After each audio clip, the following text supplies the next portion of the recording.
Happy New Year, ladies and gentlemen. 2024 is here, a new year, and that means obviously Royal Rumble season is upon us. So without further ado, it's time to predict the match card, ladies and gents. I've got 6 matches to discuss in total, including 4 championship matches, but I'm going to start things off with 2 Royal Rumble matches. That's right, a men's Rumble and a women's Rumble predicted for a Royal Rumble Premium Live event. How bold am I? Let's start with the men's Royal Rumble match then, shall we? The superstars I expect to be in this match include Cody Rhodes, the first person to put his name in the hat this year. We've got CM Punk, who's already confirmed for the match as well. And I believe Gunther has also confirmed his name at the time of recording. Some of the superstars that we could expect from the main roster include Jey Uso, Sami Zayn, LA Knight, AJ Styles, Bobby Lashley, The Judgment Day with perhaps Finn Balor, Damian Priest and Dominic Mysterio, and of course many more, 30 in the field in total. When it comes to returns, the first one that comes to mind, Rey Mysterio potentially could return in the Royal Rumble, especially if Santos Escobar is also involved in the Royal Rumble match. Brock Lesnar, I think, will be confronting Gunther once again, building to their WrestleMania match. I think Andrade El Idolo, or dare I say Andrade Cien Almas, could be returning to WWE, and what a great place to do so in the Royal Rumble match. Other potential surprises we could look out for in Legends terms, we could see perhaps the likes of Ken Shamrock, someone who's recently signed a Legends deal with the company. I'd like to see X-Pac come in as well. Of course, being good friends with Triple H, would be nice to see him do a cameo in the Royal Rumble match. He can still go after all. Of course, would love to see The Rock in the Royal Rumble. He's appeared twice in WWE in the last couple of months. Could he actually go and win the Royal Rumble match? If he wants to go for the head of the table, he certainly may have to do that. And the last name, of course, that wishful thinking from my part, would love to see Big E in the Royal Rumble. The show is in Tampa after all, of course, where Big E is from, but health has got to come first. As for NXT potential call-ups or potentially NXT appearances in the Royal Rumble,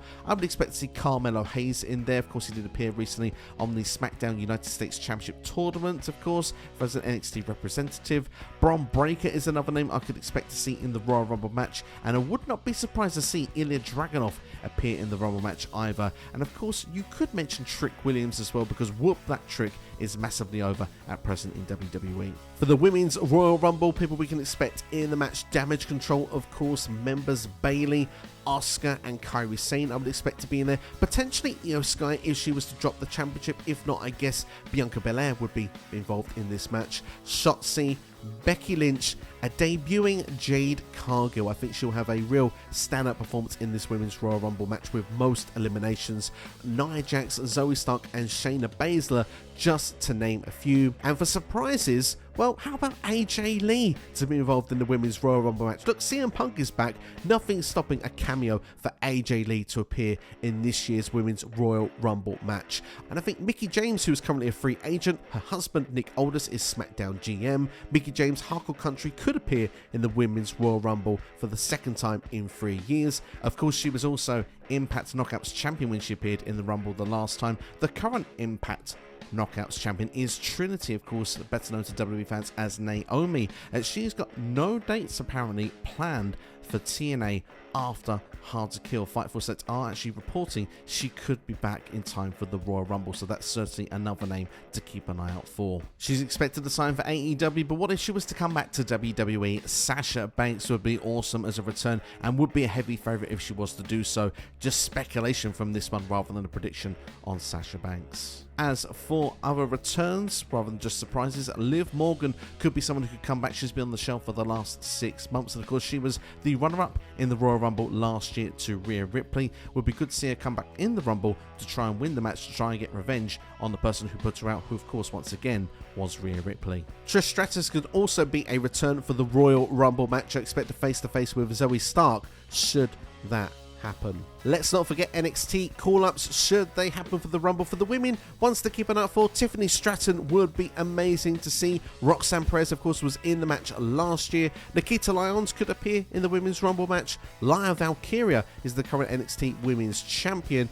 And also Gigi Dolan, Blair Davenport and Lola Vice could be great shouts to be involved in the Women's Rumble match. Moving on to the championship matches, we have the undisputed WWE Universal Championship. Roman Reigns, I believe, will defend against Randy Orton. Randy Orton is involved in a triple threat match against LA Knight and AJ Styles this upcoming Friday on SmackDown New Year's Revolution. I believe Randy will win that match. As much as I would like to see a four-way, I do think we'll get a conclusive victor. Randy makes the most sense. It's the big time match, Randy Orton versus Roman Reigns. Randy has come back to WWE after 18 months on the shelf due to the Bloodline putting him out, and of course the Bloodline have been his target. He's even signed exclusively to SmackDown instead of being on Raw to make that goal a reality. So I believe we'll have that match, but to give an early prediction, I believe Roman Reigns would retain, even though this is a big time field and could go either way. For the United States Championship, Logan Paul will be taking on the winner of the tournament that's been taking place on SmackDown over the last number of weeks. I believe Kevin Owens will be the person to do so. We've seen these two head-to-head on the mic already, and of course it's the battle of the KOs. Of course the knockout punch from Logan Paul has been a factor in some of his recent matches. Looking forward to it. Should be a fun time match. The mic work should continue to be awesome as well. I would expect Logan Paul though to retain that US title until WrestleMania, where I believe he'll drop it to LA Knight. For the WWE Women's Championship, we have Io Sky versus Bianca Belair. This could be the key match of the direction of the Women's Championship for WrestleMania 40. If Io Sky is to retain in this match, then I believe she will take on Bayley. I think Bayley will be kicked out of Damage Control between now and WrestleMania 40. And well, if Bianca Belair is to win this championship, well, Charlotte Flair is injured now, so that match is no longer possible. I will go bold and say we'll get Bianca Belair versus Jade Cargill for the Women's Championship instead. It's hard to say who would win this match, but Bianca has said she's coming for Damage Control and she is coming for that championship. I think she'll get the shot here at the Royal Rumble. Early prediction would say that I believe Io Sky will retain. I think Io versus Bayley is currently the direction for the championship, but as I say, this one could go either way. Last but not least, and the hardest match to predict, is the World Heavyweight Championship match for Seth Freakin Rollins, putting Drew McIntyre away on day one. He has 2 wins now over Drew McIntyre. However, Drew kind of had a little bit of mercy in the first match. He worked his way up the ladder, and this last time, he kind of was his own worst enemy because he took out the Judgment Day on the floor and took his eye off the ball, is where Seth Rollins managed to retain the championship. I wonder if everyone will be banned from ringside for a final encounter. Would there be a special stipulation to ensure of that? I'm unsure. It's hard though with Money in the Bank to stop that briefcase being cashed in. The rule is it can be cashed in anytime up to 365 days. And would that be a perfect place for Damian Priest to cash in? Whatever happens, I do think Seth Freakin Rollins is walking into WrestleMania as the World Heavyweight Champion, and I think he will be defending that championship against CM Punk. So just in the meantime, we need something for Rollins to do between now and the Royal Rumble, and I think one more match with Drew McIntyre could make the most logical sense. So that's me predicting the match card for the Royal Rumble. Do you agree with my championship matches? And what do you think of the Royal Rumble matches? Obviously, I've not given 30 names for each match. I'm guessing WWE will keep some of the field surprises, but who do you want to see involved in the Rumble matches? Let me know now in the comments below. If you've enjoyed the video, make sure to hit the like button, share it with a friend, and subscribe as well. And keep an eye on the side of the screen for more videos based on the Royal Rumble, which you can check out right now. Thanks for watching, look after yourselves and each other, and I'll see you next time.